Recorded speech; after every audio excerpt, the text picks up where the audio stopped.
What is going on, ladies, gentlemen, listeners of the Didn't Ask Podcast? Welcome back to another episode of this right here podcast, the Didn't Ask Podcast. How is everybody doing? Hope you had a good weekend. I certainly did, because it was the Royal Rumble, and everybody that knows wrestling knows that the Royal Rumble is always the most exciting time of the year, because it's the start of WrestleMania, and also it's just a fun event where we have so many fun returns and people.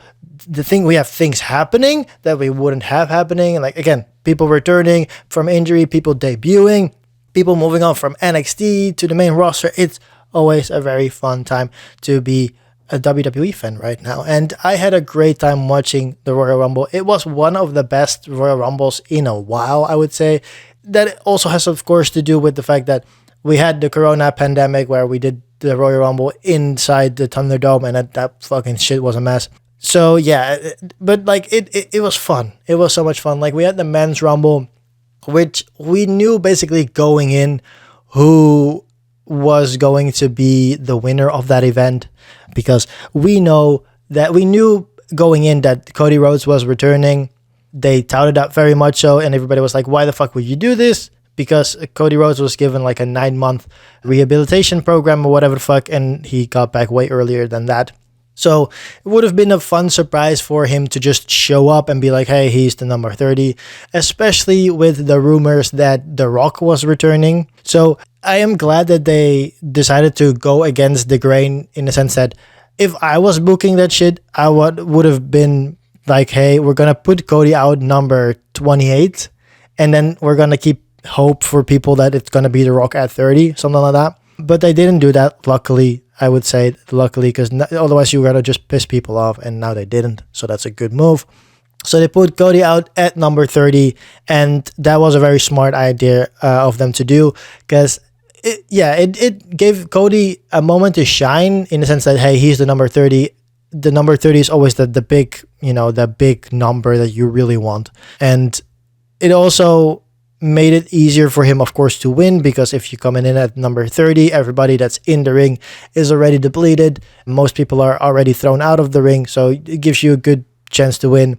But the way they booked this year's Rumble, they did it very smart, where they had Gunther, who was in it from number 1, I think he was, Gunther. So yeah, he was in there from like 1 or 2, but like that doesn't really matter. And he stayed through the whole fucking match, and then had basically like a one-on-one match with Cody Rhodes to finish that off. And that was a very smart decision by Hunter, because not only did it showcase how good Gunther is now, because we knew how good Gunther was, but Gunther has been putting in work, since he became Gunther from Walter, and has been going to the gym, and my man is looking ripped, and he has stamina to go, which he already had, but like now it seems that it's even better. And of course, his moveset, which we all know, like the move that he does constantly, and is he the most famous for, is the devastating chest chops. And let that just be the fucking particular body part of Cody Rhodes that he just got surgically repaired after he tore his pec last year. So that storytelling was fantastic. So having Cody Rhodes come in at number 30 versus the guy who came in first, that is already good storytelling. But then having Cody be the one that got his pectoral muscle repaired, and then Gunther be the guy that just chops people to fucking oblivion. So yeah, that was great storytelling. Congratulations to Cody Rhodes for winning that match. Again, we knew going in that he was probably going to win it. I wrote it on my blog. I was just like, well, he is the one that all arrows point towards Cody Rhodes for winning it. Again, the only thing that in my head was the only person that could beat Cody out of it would have been The Rock, but again, The Rock was very busy, so he couldn't do that. So again, Cody Rhodes won, and he had a great performance, even though he came in at number 30.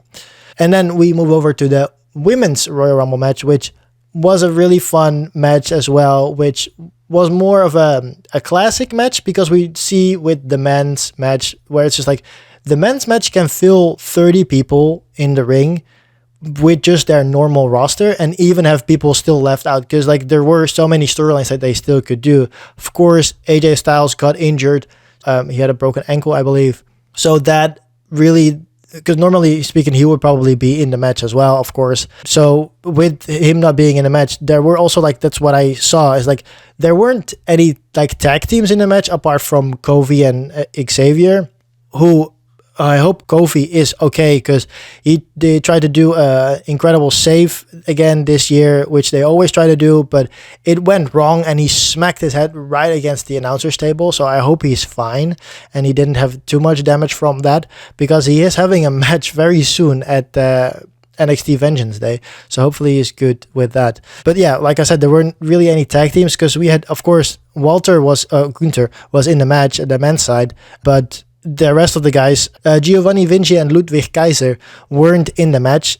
Similar thing goes for Legado del Fantasma, where there are so many people that could have been in the Rumble that weren't in the Rumble, because the roster has grown so much over the past couple of months, which is very cool to see. But it also just gives people that are singles competitors actually more time to shine. But yeah, the women's side was more of a classical Rumble, because the women's roster isn't that big because of, the limitations that you only have a couple hours on TV. So we had some fun surprises. We had Chelsea Green returning to WWE. Hopefully she'll stay with the company a little longer now, and more so not injured, because that has been a pain in the ass for Chelsea Green, where she was with the company, of course, in NXT, and then did a couple matches, then got injured because she broke her arm, and then she had to get that fucking fixed up, and then when she returned, she fucked her arm again, and then she got called up to the main roster and then fucked her arm again. So I think, in WWE, she broke her arm 3 times. Like, that's incredible. But that was, of course, from what she told and what I understand from it, is that she broke her arm the first time, which was unfortunate. Then she got like this metal plate put in her arm, but that shit wasn't fusing correctly. So that when she broke it again or something like that, and then they took the plate out and then she broke it again, something like that. There was this weird thing with the plate in her arm. Anyway, she returned. We had a fun return by Nia Jax, who everybody hates Nia Jax. I don't really, I don't know. I am not really on the train. Like, I am on the train is like, hey, this is wrestling. People get injured and shit happens. I think that the issue with Nia Jax is that she is so much bigger than the women that she's fighting, and therefore people point towards her as being the big issue more often, which is fair and unfair at the same time. It's very hard to get like a real pointing the finger towards like what is the real decision here and what's the real solution.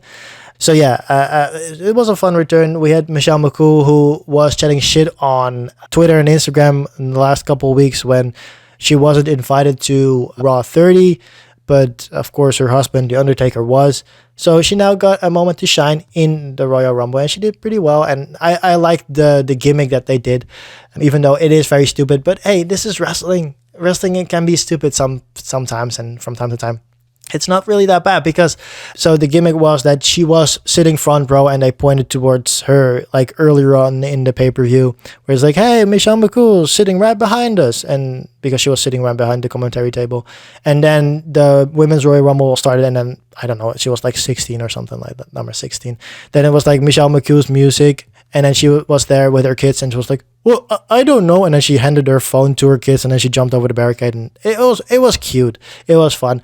I like those moments. Yeah, and there were some great NXT people there as well. We had Indy Hartwell, Zoe Stark, Roxanne Perez, which of course Roxanne is a superstar. Like, man, like we have talked about Roxanne Perez in the past, I believe, on this podcast as well.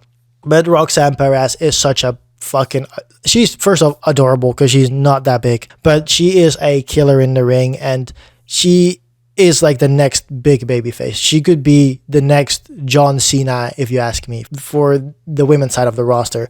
Like, she could be the next big thing. She could be, yeah, I mean, I guess the biggest comparison would be Bayley, but of course Bayley now is heel Bayley, and she fucking yells at everybody, ding dongs everything. I love Bayley. Who knows? But we will see. Like, yeah, again, it was a great event. And then, of course, I didn't even speak about the main event, where it was Roman Reigns facing Kevin Owens. And we knew basically going in that Kevin Owens wasn't winning this, but the biggest storyline here was, of course, Sami Zayn, who was it was trying to join the bloodline and had his final chance this Saturday when they asked him to be like, yeah, there's one thing you have to do, and then if you pass the test, you will be part of the bloodline officially. And he didn't pass the test, and in fact, hit Roman Reigns with a chair shot. And that's something you shouldn't do, and he learned that very quickly, and he got beat up by Jimmy Uso and by Solo Sikoa, which then also resulted in Jey Uso leaving the bloodline seemingly, which is going to be a very interesting story to follow. So I'm very excited to see where that leads. Is it going to be what I was thinking about? Because Elimination Chamber is next month. It's February 14th or February 18th, I believe. And the thing I was thinking about is that what if we're getting Elimination Chamber and we're kind of making the Elimination Chamber like a War Games match, which of course we have War Games, so it doesn't really make sense to do this. But it could be an interesting way to get Sami, Kevin, and Jey Uso on one side, and then Jimmy, Solo, and Roman on the other side, and then have them, open pods one by one, and then change the dynamic of the match that way. It doesn't really make any sense, but I think it's a fun idea. Well, this is not a podcast where you hear me blabber on about WWE and the Royal Rumble. This is a podcast where I dive into the world of Reddit to see what the people asked Reddit and didn't ask me. So let's jump into the first question of the day, coming from the Ask Reddit, asked by user DNA_H3 H3 Licas 3 Helicas DNA Helic.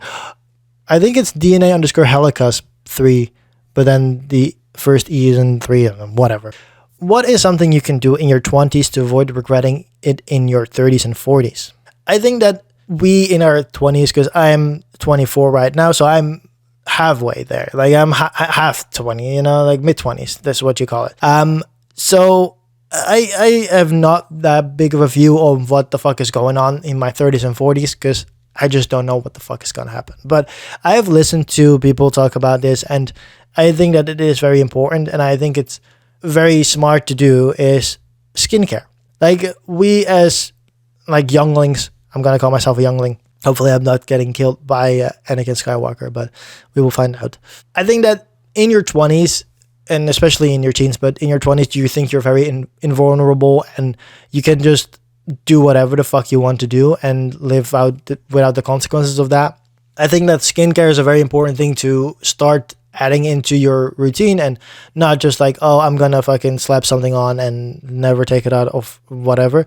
Like I think that the 20s is the time where you need to start making sure that you're getting like a routine ready, so that when you turn 30, you can keep going and keep doing that routine and get better at it, and just it is then implemented in your daily routine. So I've been doing this where I clean my face every day, twice a day, and then use a day cream and make sure that everything is correctly applied and yada, yada, yada, just to make sure that my skin is protected. And a very important thing with like face creams and that stuff is that you have an FPS involved in there, because FPSs really help prevent like blemishes on your face, and they prevent wrinkles, because the sunlight and UV rays and stuff like that, they burn into your face, and that's gonna just cause a whole bunch of fucking bad shit in the end. So keep an eye out on that.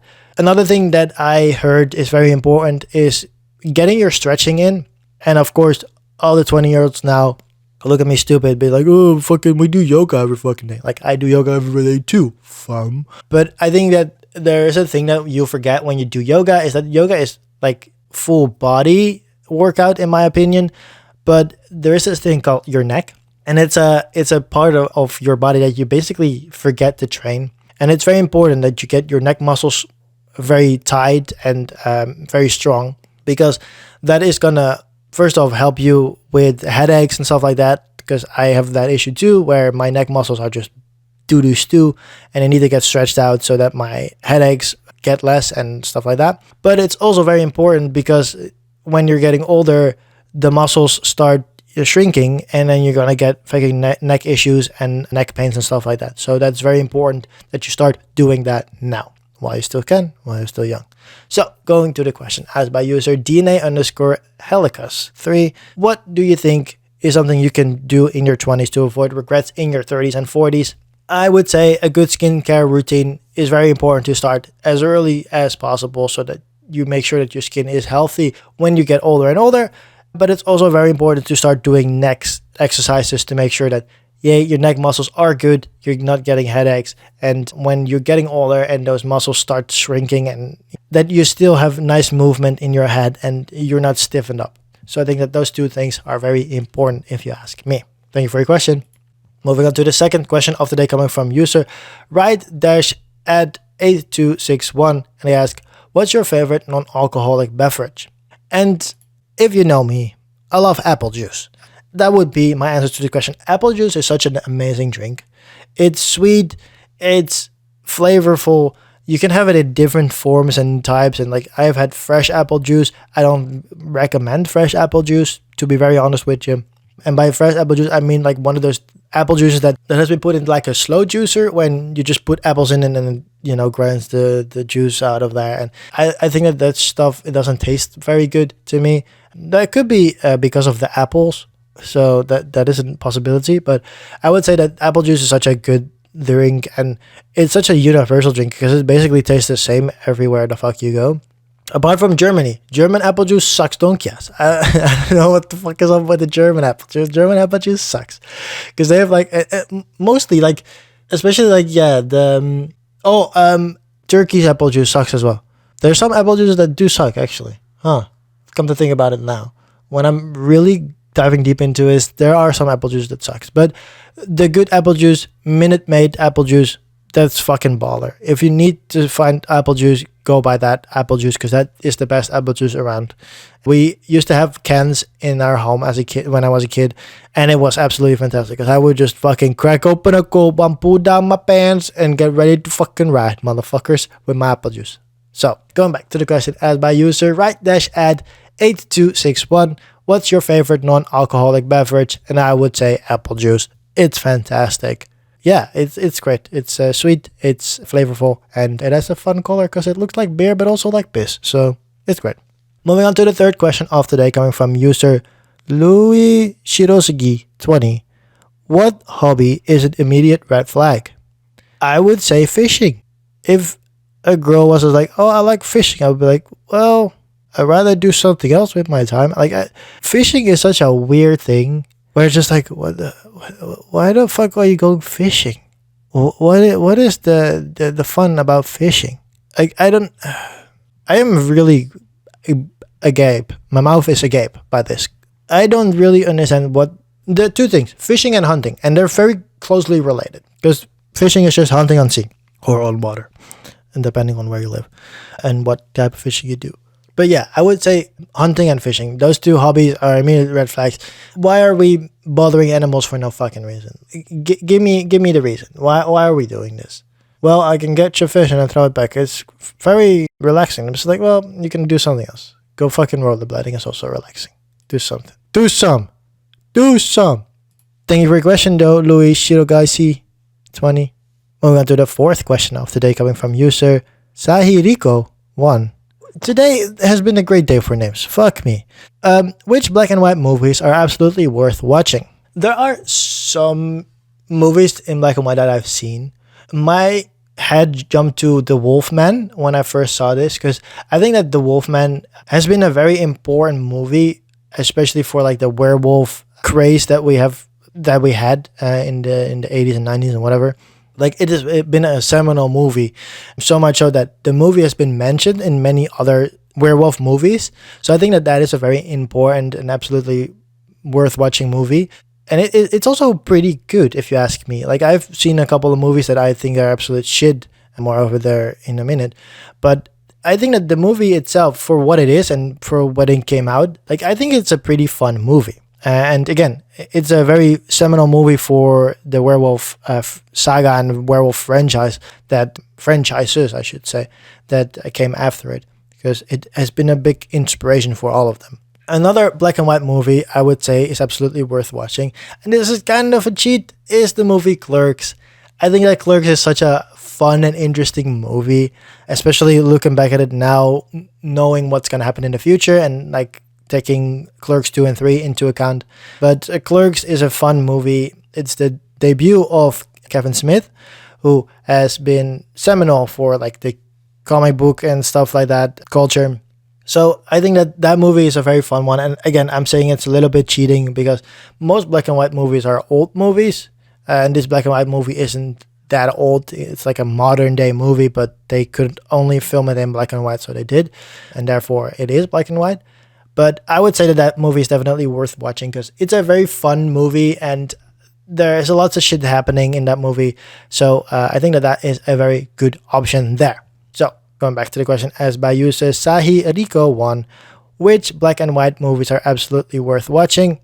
I would say The Wolfman because it's been a seminal movie for the werewolf genre, I should say. And I think it's a pretty good movie and it still holds up very well. And another movie is Clerks because I think that Clerks is such a fun and interesting movie. And the fact that it is filmed in black and while color was available is very fun as well. Thank you for your question. And now, moving on to the final question of the Ask Reddit for today, coming from user Horses Suck 120. And I totally agree, but also not so agree, but okay, it's fine. What movie do you enjoy that you will 100% agree is a bad movie?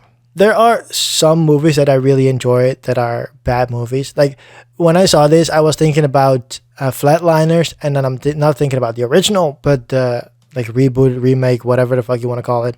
I think that movie is critically bad, because it's like a, whatever, it's like a 30 on Rotten Tomatoes. It's really bad. I'm going to look it up right now. So the movie has a 4 on Rotten Tomatoes, the critic score, and a 32 audience score. So that's really good. So yeah, the movie is really bad. Personally, I don't think that the movie itself, I don't think it's the movie itself isn't bad, I would say. It's not good, but it's not bad. But yeah, that would probably be my answer to the question. Another one I would say that I would agree is a really bad movie is No Sleep Till Christmas. But that's basically the purpose of the movie. Like, it's a very Hallmark type movie where it's just like, especially like the holiday movies with Hallmark are fucking ridiculous, where they have a new movie every fucking day. So it's just like, okay, at some point we know that we're just churning out these bullshit things where it's just like, oh, I missed my bus and therefore I am stuck at Christmas with my neighbors, whatever the fuck. And then that's the whole movie is about that shit. So yeah, I would agree that is a bad movie, but I do very much enjoy it. And I watch it every year around Christmas. I watch No Sleep Till Christmas because that's just a tradition now. So going back to the question asked by user Horses Suck 120, what movie do you enjoy and that you will 100% agree is a bad movie? I would say it's Flatliners because again, it has a 4 on Rotten Tomatoes critic score and a 32 on the audience score. While we're here, I'm going to look this up as well. The other movie that I would say is No Sleep Till Christmas, which doesn't even have a critic score, but does have an audience score of 50%, so it actually is higher than Flatliners is, which is hilarious to me. So yeah, those are the 2 answers to you, Horses Suck 120. Thank you for your question. And now moving on to the final question of the day, coming from the Am I the Asshole subreddit, asked by user Banana Pudding Kid. That's a good name. Thank you. That's a good name today. Fuck me. Am I the asshole for asking my roommate to keep her cat in her bedroom? I, a 24-year-old female, live with my girlfriend, 25 female, and a roommate, 23 female. We share a 2-bedroom apartment and have lived together for 2 years now. Up until now, we've gotten along pretty well. My roommate has an elderly cat. The cat is honestly kinda mean. She doesn't like me or my girlfriend and will run away if we try to pet her or pick her up. So we just avoid each other. My roommate asked if we had cats prior to moving in because she said her cat doesn't like other cats. We did not have any pets at the time, so it worked out. We did tell her that we might want one someday, to which she said we would have to revisit the issue if it came up. Well, my girlfriend and I have gotten to a place where we really want a pet of our own. We saw a kitten at the shelter and just fell in love with him. We got the okay from our landlord and brought him home last week. His name is Banana Pudding. Oh, that's why your username is Banana Pudding. That makes sense. Our roommate is furious with us. She told us that we were aware that her cat doesn't like other cats. I told her honestly that it isn't fair for us to have to tiptoe around her cat and that we were allowed to have our own pet as long as the landlord was okay with it, which he is. She couldn't expect us to never get a pet or to cater to her pet's needs 24/7. The conversation ended there. Unfortunately, things have escalated because her cat hisses and swats at Banana Pudding just for existing. She is honestly pretty aggressive, which is a big issue in my opinion. Our kitten is very friendly and sweet and causes no problems. We asked our roommate that she keep her cat in the bedroom. Since she's elderly and aggressive, she refused and hasn't been speaking to us. She says we are huge assholes and even got some mutual friends to take her aside. I personally think that if her cat is so aggressive and uncontrollable, it's her responsibility to live alone. It's gotten so bad that my girlfriend is crying and considering taking the kitten back to the shelter. So here I am to get an outside perspective because I don't know what to think of this now. Am I the asshole? And the simple answer to your question is yes. I'm sadly that I have to say that you are the asshole. The fact is that you have been living with this roommate for 2 years now, which is a very long time.